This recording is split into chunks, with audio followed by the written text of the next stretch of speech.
धरती पर कहां से आए? कैसे थे हम इंसानों के पहले पूर्वज? आखिर इतिहास की वो कौन सी घटना थी जिसने इंसानों को जन्म दिया? इंटेलिजेंस का जन्म कैसे हुआ?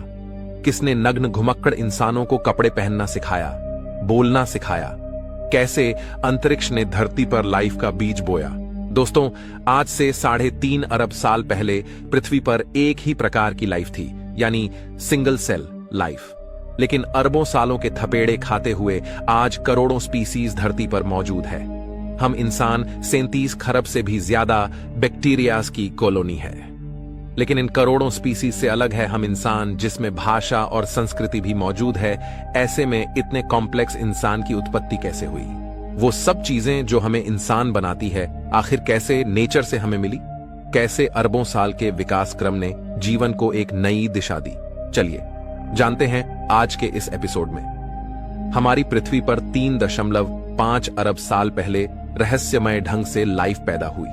उससे पहले पृथ्वी पर लाइफ का कोई नामो निशान नहीं था, यानी इसकी उत्पत्ति से लेकर 1 अरब साल तक पृथ्वी लाइफ से सूनी थी। पृथ्वी पर कॉन्शियसनेस पैदा ही नहीं हुई थी। 1 अरब साल तक पृथ्वी अनकॉन्शियस थी, लेकिन 3.5 अरब साल पहले कुछ ऐसा हुआ जिसने पृथ्वी पर एक ग्रेटेस्ट शो को जन्म दिया।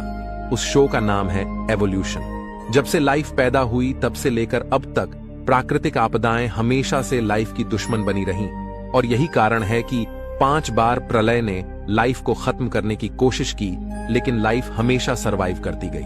न सिर्फ सरवाइव, बल्कि कॉम्प्लेक्स फॉर्म में विविध प्रकार के जानवर धरती पर पैदा होते चले गए। शुरुआत में जन्मी सिंगल सेल बैक्टीरिया लाइफ की सबसे सिंपल फॉर्म थी, और धीरे धीरे नेचर ने इसे कॉम्प्लेक्स बनाना शुरू किया।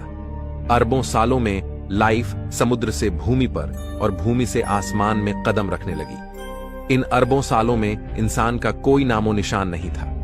आज से 65 मिलियन साल पहले डायनासोर्स जैसी प्रजाति का भी अंत हो गया था। डायनासोर्स के युग का अंत होने के बाद अब धरती पर मैमल्स का राज होना बाकी था। मैमलियंस धरती पर मौजूद सभी स्तनधारियों और इंसानों के पूर्वज थे, जो साइज में चूहे के जितने छोटे थे। लेकिन नेचुरल सिलेक्शन और एवोल्यूशन के चलते मैमल्स की भी कई अलग अलग प्रजातियां पैदा होने लगी। डायनासोर के मरने के बाद अब धरती मैमल्स के लिए खुला मैदान थी। जो मेमल्स डायनासोर के डर से बिलों में छुप कर रहते थे, वे अब बेखौफ घूम सकते थे। अब वे दिन दहाड़े एक नए एनवायरनमेंट में रहने लगे। अब मैमल्स ने अपनी आजादी का फायदा उठाकर अलग अलग वातावरण में रहना शुरू किया। इस वजह से नेचुरल सिलेक्शन के चलते मैमल्स भी कई प्रकार के जीवों में विकसित होने लगे। लेकिन दोस्तों, डायनासोर अभी पूरी तरह नहीं मरे थे, बल्कि उड़ने वाले डायनासोर की कई प्रजातियां अभी भी सरवाइव कर गई थीं। पर बदलते मौसम और वातावरण की वजह से वे भी धीरे धीरे बर्ड्स में इवॉल्व करने लगे। इन मैमल्स को विचित्र प्रकार के जीवों में तब्दील होने में अगले करोड़ों साल लगे, जहां मैमल्स इवॉल्व होते होते प्राइमेट में तब्दील हुए। इन्हीं प्राइमेट से आगे चलकर इंसान की उत्पत्ति होनी थी। आमतौर पर हम प्राकृतिक घटनाओं से डरते हैं, लेकिन आज से 70 लाख साल पहले एक ऐसी प्राकृतिक घटना हुई जिसके लिए हम प्रकृति के शुक्रगुजार हैं, क्योंकि आइस एज की उस घटना ने इन प्राइमेट को मजबूर किया अपने पैरों पर खड़े होने के लिए। यह पहला कदम था इंसान की उत्पत्ति की ओर।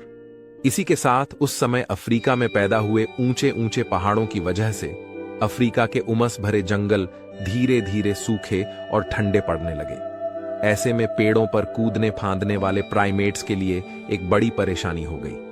अब बड़े पेड़ों की तादाद कम होने लगी और उनकी जगह घास ने ले ली। अब नेचर के इस खेल ने इन प्राइमेट को मजबूर किया कि वे 2 पैरों पर चले, ताकि वे दूर तक देख पाएं और खाने की तलाश कर पाएं। दोस्तों, इस वजह से जो प्रजाति बंदरों से अलग हुई वो थी होमिनिड्स। यहां से नेचर ने इंसानियत का बीज बोना शुरू कर दिया था, लेकिन इसकी फसल उगने में अगले 70 लाख साल बाकी थे। होमिनिड्स के अलग होने पर सबसे पहले इवॉल्व होने वाली स्पीसीज का नाम था सहेलांथ्रोपस।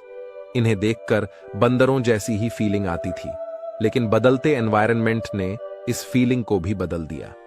अगले कई मिलियन सालों में सहेलांथ्रोपस पेड़ की शाखाओं की तरह अलग अलग ब्रांचेस में इवॉल्व हुए, जैसे आर्डिपिथेक्स, ऑस्ट्रेलोपिथेक्स, पैरांथ्रोप्स और अंत में फाइनली होमो, जो लगभग 24 लाख साल पहले उत्पन्न हुए थे। पर इन मिलियन सालों के विकास क्रम में जीवन के इस पेड़ की बाकी सभी शाखाएं टूट गई यानी एक्सटिंक्ट हो गई, और बची एक शाखा यानी होमो, यानी जिससे हम निकलने वाले थे। समय के साथ इनका दिमाग भी बड़ा हो रहा था। 30 लाख साल पहले ऑस्ट्रेलोपिथेकस ही इंसानों की वो पहली स्पीसीज थी जिसने पत्थरों को काटकर हथियार की तरह इस्तेमाल करना सीखा। इसी वजह से ये शिकार में काफी होशियार थे।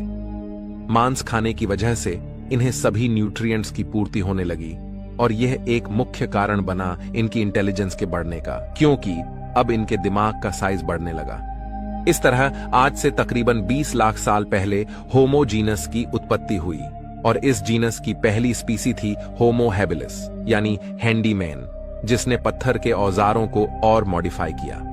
वहीं होमो जीन्स में एक और स्पीसी पैदा हो रही थी, वह थी होमो इरेक्टस, जो आज से करीब 18 लाख साल पहले अस्तित्व में आए। ये वो पहली स्पीसी थी जो 2 पैरों पर सीधा खड़े रह सकती थी। अपने पैरों पर खड़े होकर इसी स्पीसी ने नेचर की जिम्मेदारी को संभाला, और इन्होंने सबसे पहले आग को कंट्रोल करना सीखा।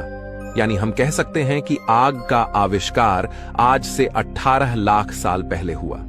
लेकिन अपने आप आग की खोज कैसे हुई? दोस्तों, वैज्ञानिकों के अनुसार यह संभव हो सकता है कि प्राकृतिक घटनाओं जैसे बिजली कड़कना या सामान्य घटनाएं जैसे चकमक पत्थर का नेचुरली आपस में टकराना, जिसे देखकर एक क्यूरियोसिटी जगे कि आखिर ये नई चीज क्या है। अब दिमाग तो इनका बढ़ ही रहा था, ऐसे में क्यूरियोसिटी भी बढ़ रही थी। होमो इरेक्टस और अन्य प्रजातियों को जानवरों का शिकार करना या उससे बचने के लिए एक नई चीज मिल गई थी, वो थी आग। जानवर जो आग से डरते हैं, और इसके प्रयोग से होमो इरेक्टस को एक एडवांटेज मिला कि वो आग का प्रयोग कर खाना भी पका सकता है और जानवरों को भगा सकता है। पके हुए मांस को खाने से उनका शरीर उसे सही से पचा सकता था। इस वजह से इनका दिमाग और अधिक विकसित होने लगा।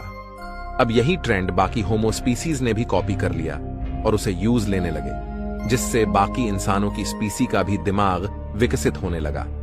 इस तरह इवोल्यूशन के चमत्कार से 3 लाख साल पहले 2 सबसे बुद्धिमान स्पीसीज पैदा होती है, यानी होमो निएंडरथलेंसिस और होमो सेपियंस। आज से 1 लाख साल पहले इस समय इंसानों की स्पीसीज ने एक बड़ा फैसला लिया। ये अब तक साउथ अफ्रीका में मौजूद थे। ये वहां से माइग्रेट कर धरती के अलग अलग इलाकों पर जाकर बसने लगे। नए इलाकों में जाने पर इनके सामने नए चैलेंजेस आए, नई क्लाइमेट कंडीशन और खुखार जानवर। अब अपने सर्वाइवल के लिए इन्होंने दिमाग लगाया और नए विकसित हथियार तैयार किए। अब इन हथियारों की वजह से ये शिकार को काट सकते थे और दूर दूर तक ले जा सकते थे। इस समय कुछ और नए चैलेंजेस सामने आते हैं, जैसे हिरन जैसे जीवों का शिकार करना, जिसके लिए एक साथ मिलकर काम करने की जरूरत थी। और इस तरह टीम वर्क में काम करने के लिए एक नए आविष्कार की जरूरत थी, वो थी भाषा। एक दूसरे से कम्युनिकेट करना, और यह भाषा की शुरुआत हुई इशारों से, अलग अलग सिग्नेचर से। यह भाषा की शुरुआत थी जिसे प्रोटो लैंग्वेज कहा जाता है। अब लैंग्वेज जैसी एक नई चीज आने से इन ह्यूमंस ने उसका खूब प्रयोग करना शुरू किया।